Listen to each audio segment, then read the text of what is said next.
बिस्मिल्लाहिर्रहमानिर्रहीम। अस्सलाम वालेकुम नाज़रीन। तवील कशमकश के बाद 6 जमाती इत्तेहाद ने PDM-2 हुकूमत के क़याम का बाकायदा ऐलान कर दिया है, जिसमें 2 मरकजी खिलाड़ी पीपल्स पार्टी और नवाज लीग होंगे।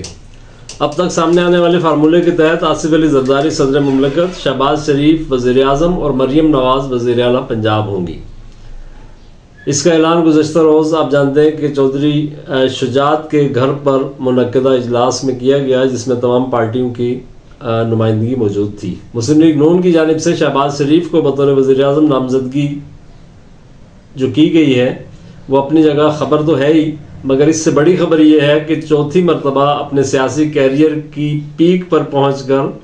एक तरह से वजारत उज़्मा को छू कर वापस आने वाले लीगी कायद मियाँ मोहम्मद नवाज शरीफ मुस्तकबिल करीब के सियासी मंजरनामे में वो कलीदी किरदार अदा करते नज़र नहीं आ रहे, जिसकी मनसूबाबंदी उन्होंने कर रखी थी, या उनके साथी और पार्टी के कारकुन जो है उनकी अक्सरियत उनसे ये तवक्को कर रही थी या उम्मीदें लगाए बैठी थी। इस मायूसी की एक झलक आपको मुस्लिम लीग नून के 2 रहनुमाओं की इन ट्वीट्स में भी नज़र आएगी, जो कल और परसों के दिन में उन्होंने किए। शेखुपुरा से शिकस्त खाने वाले मियाँ जावेद लतीफ़ ने नवाज शरीफ को मुखातिब करते हुए कहा है कि हम शर्मिंदा हैं, हम आपके बयानिए के साथ इंसाफ नहीं कर सके, आपके साथ होने वाले जुल्म ज़्यादती का बदला नहीं चुका सके, और जब ये मौका आया तो हमने ज़ाया कर दिया। ज़ाहिर है कि उन्होंने बतौर जमात भी और बतौर कौम भी इस अपने जज्बात का इजहार किया है, कौम के एक फ़र्द की हैसियत से। इसी तरह जज अरशद महमूद के केस में वीडियो सामने लाने और मरकजी किरदार अदा करने वाले लीगी कायद के वफादार साथी नासिर भट्ट, जो पहले लंदन में थे अब यहाँ रावलपिंडी में हैं,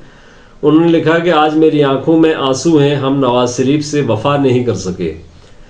अब इसे हालात का जबर कहिए या सूए इत्तेफाक, नवाज शरीफ के अलावा भी मुस्लिम लीग नून के ऐसे चुनिंदा रहनुमा इलेक्शन में शिकस्त से 2-4 हुए जो लीगी कायद के मोतबद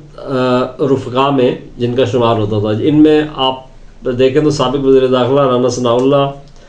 ख्वाजा साद रफ़ीक, खुर्रम दस्तगीर जिनका ताल्लुक़ गुजरांवाला से है, इसी तरह मियाँ जावेद लतीफ़ और कई और लोग भी शामिल हैं,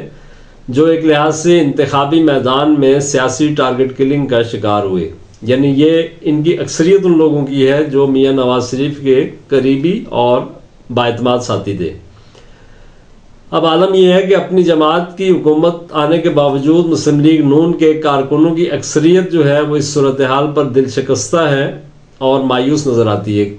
क्योंकि नवाज लीग की पूरी इंतखाबी मुहिम की बुनियाद मियाँ नवाज शरीफ को चौथी बार वज़ीर आज़म बनाने के हदफ पर रखी गई थी। यही वजह है कि मुस्लिम लीग नून के मंशूर का नारा पाकिस्तान को नवाज दो रखा गया था, यानी नवाजना तो अपनी जगह पे, लेकिन इसका बुनियादी नारा था कि नवाज शरीफ की सियासत और इक़्तिदार का एहया, यानी एक रिवाइवल की बात हो रही थी। मगर किसे मालूम था कि कसर सुल्तानी के गुंबद शहबाज की परों की फड़फड़ाहट सुनने को बेताब हैं। आपने देखा होगा कि मुल्क के तमाम बड़े अखबारात ने वज़ीर आज़म नवाज शरीफ के उन्वान से इश्तिहार के नाम पर शह सुर्खियाँ छापी गईं। ये इलेक्शन से कोई 10-12 रोज़ पहले की बात है, जिसका एक मकसद एक तरफ तो आवाम को और दूसरी तरफ एस्टेब्लिशमेंट को ये पैगाम देना था कि पार्टी की जानिब से अगर वज़ीर आज़म के तौर पर कोई शख्सियत आगे आ सकती है तो वो नवाज शरीफ है। मगर ये ख्वाब शर्मिंदा ताबीर ना हो सका। इस दौरान ये इतला भी सामने आई कि अगर नवाज लीग को इलेक्शन में सादा अक्सरियत मिल जाती है तो फिर तो मियाँ नवाज शरीफ वज़ीर आज़म वज़ारत उज़्मा के उम्मीदवार होंगे, दूसरी सूरत में नहीं। इसका दूसरा मतलब ये था कि अगर मखलूत हुकूमत बनती है तो वज़ारत उज़्मा का ताज शहबाज शरीफ के सर सजेगा, क्योंकि नवाज शरीफ किसी ऐसी हुकूमत में वज़ीर आज़म बनना पसंद नहीं करेंगे जिसमें दूसरी पार्टियों पर इन्हिसार करना पड़े और छोटे छोटे फैसलों के लिए दूसरी पार्टियों की मिन्नत समाजत और उनके जायज़ नाजायज़ मुतालबात के आगे सर झुकाना पड़े। नवाज शरीफ ने हमेशा एक मजबूत और अक्सरियत वाली हुकूमत की बात की है, जिसके वो ज़ाहिर हर हुक्मरान ये चाहता है, लेकिन नवाज शरीफ ने बतौर ख़ास ये कहा था कि मुझे ऐसी हुकूमत चाहिए। सॉरी। दूसरी तरफ मुबस्सिरीन का ये कहना है कि पीपल्स पार्टी ने तवील गौर खोज के बाद एक ऐसी स्मार्ट मूव खेली है जिसके तहत उन्होंने मुस्लिम लीग नून की मुजवजा हुकूमत का हिस्सा बनने से माजरत कर ली है। आपने कल बिलावल की प्रेस कॉन्फ्रेंस सुनी होगी यके बाद दिख रहे, जिसमें उन्होंने कहा कि हम सदर मुमलकत का ओहदा जरदारी साहब को उस ओहदे पर देखना चाहते हैं और इसके अलावा 4 गवर्नर्स मांगेंगे, आईनी ओहदे मांगेंगे। इस तरह वो जो कहते हैं ना, रिंद के रिंद रहे हाथ से जन्नत ना गई के मिसदाक अमलन हुकूमत में न सिर्फ पीपल्स पार्टी शामिल होगी बल्कि सदर, चेयरमैन सेनेट और स्पीकर कौमी असम्बली जैसे बड़े आईनी ओहदों के साथ हुकूमत के सर पर एक मॉनिटर या निगरान के तौर पर इस स्टेटस को भी वो इंजॉय करेगी। जबकि इसके अलावा गैर एलानिया अपोजिशन का दर्जा भी पीपल्स पार्टी को हासिल होगा और वो हुकूमत के मुश्किल और मुतनाज़ा फैसलों में हिस्सेदार बनने के बजाय उसकी गिरफ्त करके अवाम में सुरखरू भी हो सकेगी। यानी वो बैक वक्त हुकूमत में भी होगी और अपोजिशन में होगी, अगर यही फार्मूला रूबामल आता है जिसकी उन्होंने बात की है। अब यह बात भी काबिल जिक्र है कि अगर पीपल्स पार्टी अपोजिशन में बैठने का फैसला करती तो नंबर गेम के लिहाज से बिलावल अपोजिशन लीडर का ओहदा हासिल करने की पोजीशन में नहीं थे। उसकी वजह यह है कि आज़ाद अरकान का ग्रुप जो है वो नंबर गेम के एतबार से बड़ा है, जो आगे चलकर ज़ाहिर है किसी जमात का हिस्सा बन सकता है, और अपोजिशन लीडर का ओहदा ज़्यादा इम्कान यही है, गालिब इम्कान है कि उन्हीं के हिस्से में आएगा। तो फिल वक्त ये कहना मुश्किल है कि पीपल्स पार्टी वजारतें न लेने के फैसले पर कब तक कायम रहेगी, या ये जो इनके मुतालबात हैं इसको चार्टर ऑफ डिमांड समझा जाए, जिसका बुनियादी मकसद मजीद मिन्नत समाजत कराने के बाद वफाकी हुकूमत में मर्जी की वजारतें हासिल करना भी हो सकता है। आगे चलकर शराकत इक़्तिदार की सूरत गरी क्या होती है ये तो चंद रोज़ में वाज़े हो जाएगा, लेकिन अब तक की ज़मीनी हकीकत यह है कि फरवरी 2024 के इलेक्शन में अगर किसी जमात को सबसे ज़्यादा फ़वायद समेटने का मौका मिला है तो वो पीपल्स पार्टी है। और इस लिहाज से एक जरदारी सब पर भारी का नारा एक बार फिर अमली ताबीर पा चुका है। यानी एक तरफ सिंध में बिला शिरकत गैर इक़्तिदार उसके पास होगा, बलोचिस्तान में मुमकिन तौर पर वजारत आला भी उनकी होगी, इसमें सरफराज भुट्टी का नाम भी लिया जा रहा है वज़ीर आला के तौर पर, और ज़ाहिर है कि मखलूत हुकूमत होगी सूबाई, तो उसमें भी अहम वजारतें और ओहदे पीपल्स पार्टी के कब्जे में रहेंगे। और चारों सूबों में पीपल्स पार्टी गवर्नर का ओहदा भी मांग रही है, अगर उसमें 2 भी मिल जाता है तो गनीमत है। जबकि वफाक में सदारत के साथ चेयरमैन सेनेट और स्पीकर जैसे अहम तरीन ओहदे भी पीपल्स पार्टी के पास रहेंगे। अब अगर हम जायजा लें तो जो दूसरी नहीं बल्कि आप उसको कह सकते हैं कि पहली बड़ी जमात है हुकूमत के कंपोनेंट के तौर पर, वो मुस्लिम लीग नून है, जो इलेक्शन से पहले के जो 16 माह का इक़्तिदार था उसमें तकरीबन अपना सियासी कैपिटल कुर्बान कर चुकी है,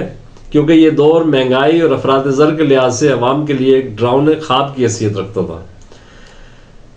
लीगी का क़यादत का ख्याल ये था कि इसके बदले जो वो कुर्बानी दे रहे हैं, सियासी कुर्बानी, उन्हें लेवल प्लेइंग फील्ड के साथ अनाने इक़्तिदार पूरे इख्तियार के साथ उनके हाथ में थमा दिया जाएगा।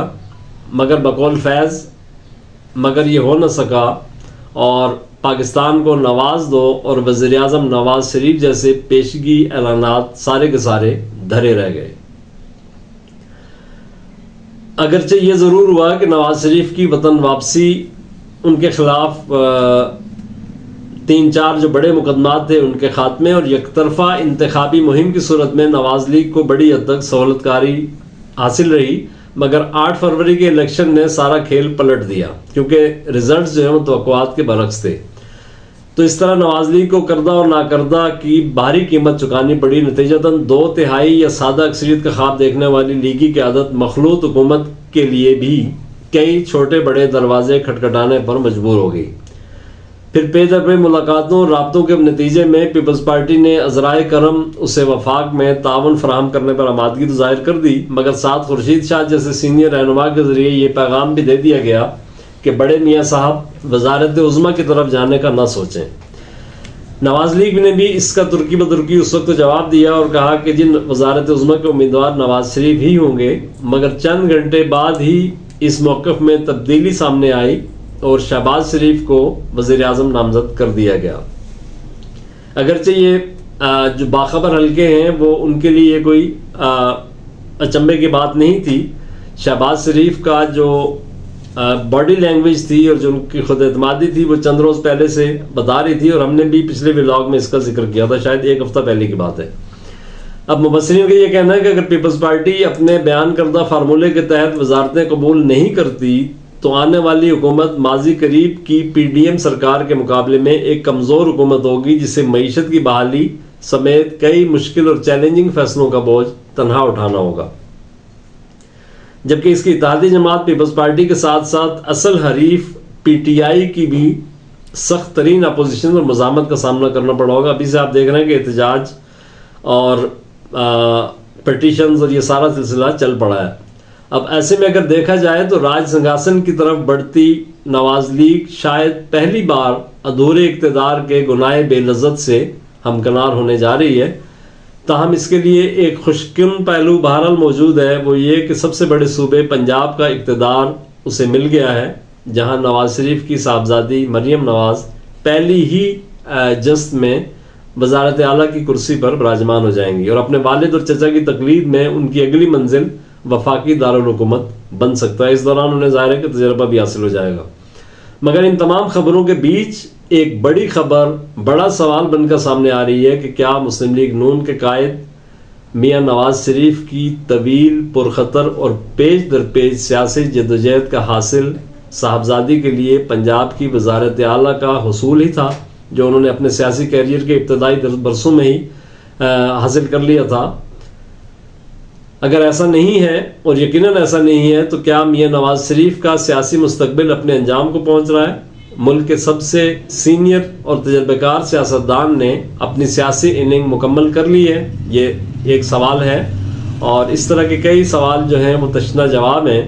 और शायद मुस्तकबिल करीब में इनके तसल्ली बख्श जवाब हमें मिल जाएं। आज के लिए इतना ही, बहुत शुक्रिया।